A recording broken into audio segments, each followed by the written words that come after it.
Hey everyone, this is Rick. I wanted to show you a little bit of what I've been doing lately. It's been doing some sports magazine stuff, and it's interesting because some of the covers are really thin and some are very thick.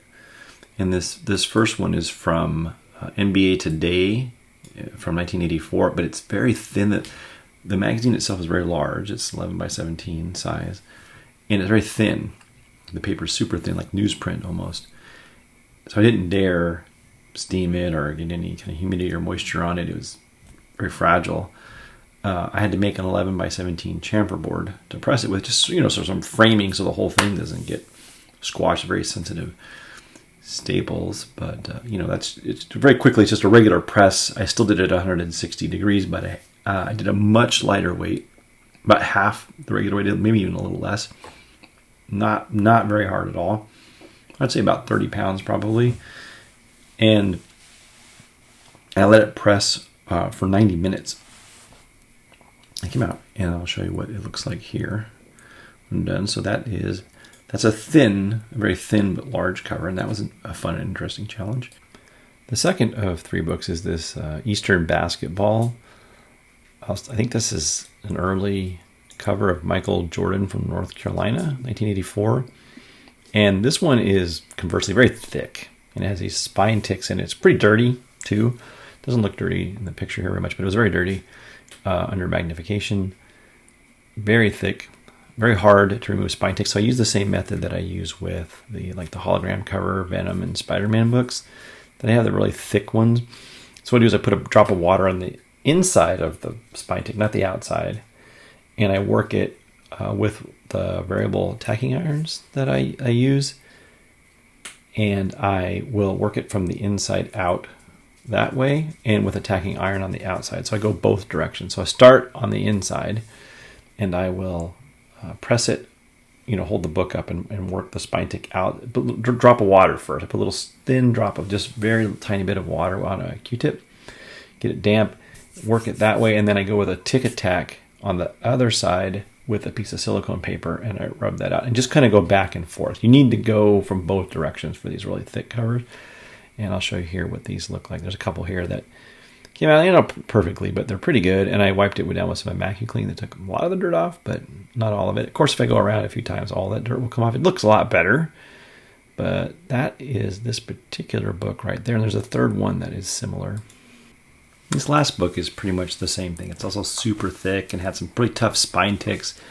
And I apologize for not having video of it in this particular video. I would have taken it, but my videographer is in wrestling after school all the time, and so he's not really into it anymore. So it's harder for me to film. But I will just tell you what I did, and I'll do it in the future. I'll give you some more notes. But essentially, I'm just using the same tacking iron I always do, like I said. Inside, outside, get it wet first, and go back and forth, and they come out pretty good. If you look at this cover, I'll show you the before and after. Let's notice these spine ticks on the left, and I'll start out by sort of being zoomed in on this upper left corner here, and we'll show the after, what the difference of this book is. So let's take a little look here at the before and after. You can kind of take a moment to yourself, and then I'll show you around this upper right hand corner. We have a before and after. Then we have, the lower right. They're in the upper left. I guess maybe we can see some of those spine ticks. They're a little washed out by the direct light above before and after there. And you can kind of see what the Immacuclean's a cleaning. I just wiped it with a Immacuclean and a wipe, and then did the same pressing with the tacking iron. I didn't really have to press these two books. I just did the tacking iron part. They're so thick they didn't really have any other problems. I did on the back too. Well, it wasn't worth showing. And that's it, folks. That is how I've been doing these sports books recently. I've had a few people ask me about Sports Illustrateds, and I've been wanting to work more on the Savage Sword of Conan and Vampirella and like heavy metal sized magazine stuff, because I think there might be some fun and interesting things to learn there.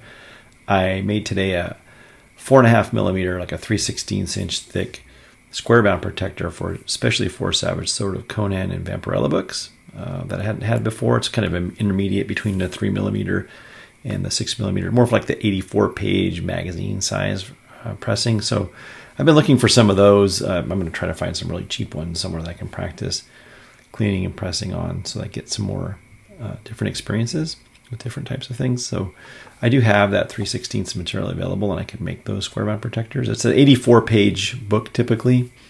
You can usually add a shim to shim up or down a book or a Squarebound protector to fit those, but I'm making another size, and that 3/16 sort of thickness it's nice for those magazines. Anyway, I'm learning some new stuff. I'm trying to go through this, and it's fun for me to explore new things, even though I know zero about any kind of sports things. It's entertaining, and I hope that you enjoy it too. Take care. See you. Bye-bye.